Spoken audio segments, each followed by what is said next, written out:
So ayun guys, no, nagfabricate tayo ng angle bar, no, para sa fascia board. Nakikita nyo naman meron pong pattern yan guys, no, bago ikasa sa taas, no. So ayun guys, no, angle bar po kasi ginagamit natin sa fascia board. Lagyan So natin ayun ng guys, kung sandalan yung makikita fascia nyo, board. yan Ito, po, lagyan natin may ng karami. sandalan po yan. Nilagyan po natin siya ng holder guys, no. Ah, para po pag kinasa po natin yung fascia board po natin is hindi po tayo mahihirapan, no. Kung makikita nyo, no, ayun yung sandalan, tapos yan po yung mag-hold ng angle bar guys. Kainaman po yan guys, no.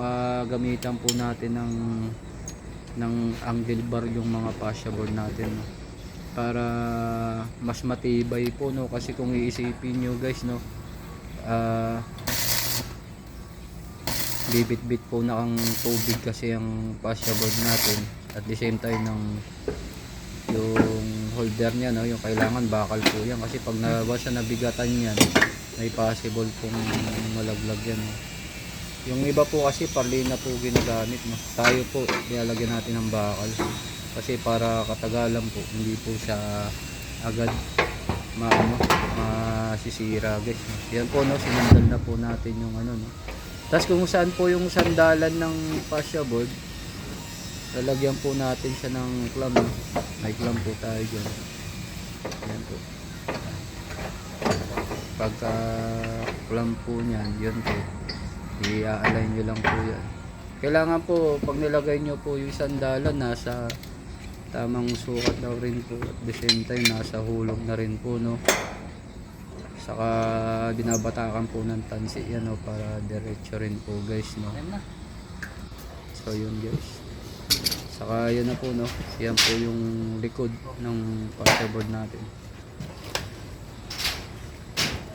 Yan po, madali lang po yan kasi kung iisipin nyo guys, no, isasalpak lang po yan instead na dyan po kayo mag-assemble sa taas. Kasi kung iisipin nyo, baluktot po yan angle bar, no. Kung nakita nyo sa una, meron po tayong pattern, no, na gamit, nagfabricate tayo para i-welding mo na po yun, isasabay nyo na yung fascia board at the same time para makuha nya na po agad yung diretso ng fascia board, no. Yan po guys, i-welding na lang po yun, mas madali po. Kasi kung iisipin nyo rin guys, mahirap magkasa ng fascia board, no. Makikipagbuno ka dyan sa taas kasi bakal po yan, yung babarinahan natin. Kasi kung parlina nga po yun, madali lang. Pero hindi po kasi tayo, hindi po advisable yung parlina sa mga fascia board, no. Lalo na kung malaki po yung bubong na dadaluyan ng tubig, kailangan po yan bakal po talaga para pag napuno ng tubig yung gutter is kaya niyang bitbitin yung gutter, no. So makikita nyo yung bracing rin po natin ng fascia board natin is dikit-dikit po nyo yan, no. 60-60 lang po yung layo nyan, kagaya po sa paglalagay ng towel sa hollow blocks, no. Ganun din po yan, no. Pare-parehas lang po yan, no, yung mga panayot nya, no, pang brace nya, no. Tapos yan, welding nyo po sa mga dulo-dulo na ginawa ng natin ng sandalan, tapos isasama nyo rin po yung parlina. Saka yung parlina po natin dyan 1.5 yan, no, makapal na parlina. Saka pag nagsama na yan, dalawa na yan, matibay na po yan. So yun guys, kung di pa po kayo nakapollow dyan, no, follow na po kayo, no. Huwag nyo na rin pong kalimutang mag-subscribe, no, sa Facebook natin, no. So yun guys, no, para magkaroon kayo ng maraming idea, no, technique, no, para hindi kayo hirap din magkasa ng mga fascia board. The same time, crucial yung critical sa taas, no. Ganyan po, no, napaka easy lang po nun.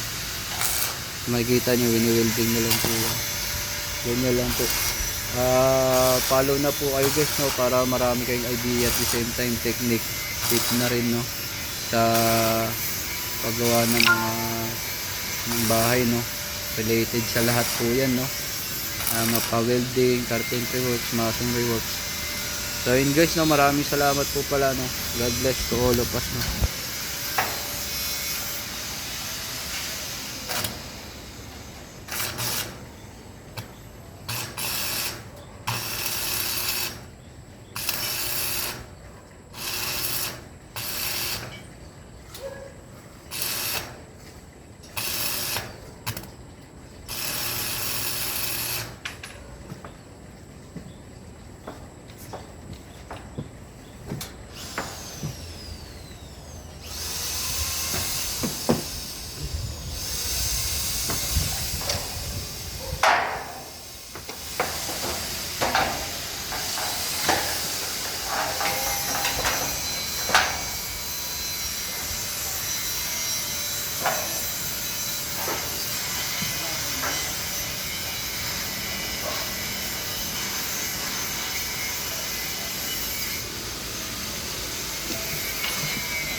Tingnan mo nga kung diretso na ibabaw.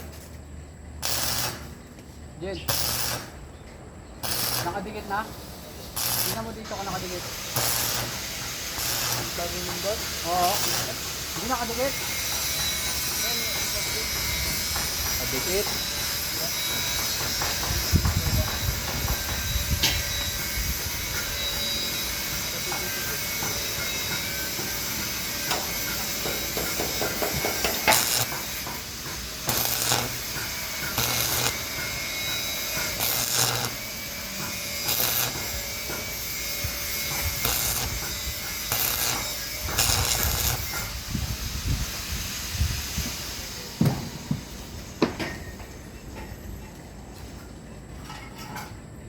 Dito nakadikit? Diyan?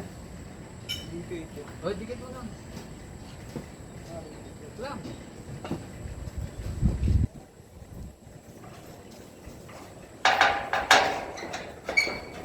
Ito na.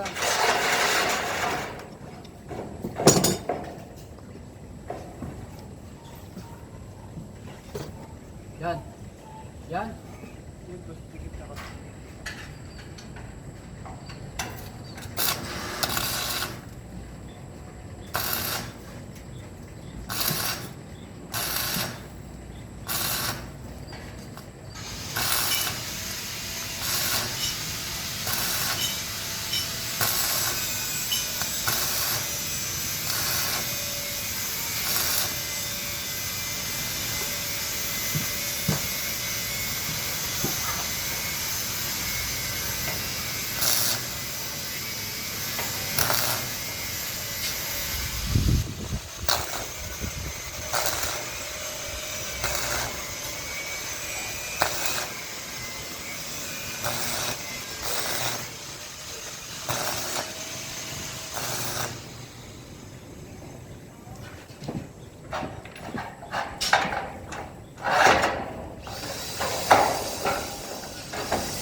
Bakal kasi ito eh. Yan sa ibabaw. Ay, ano yan? Okay, okay na yun.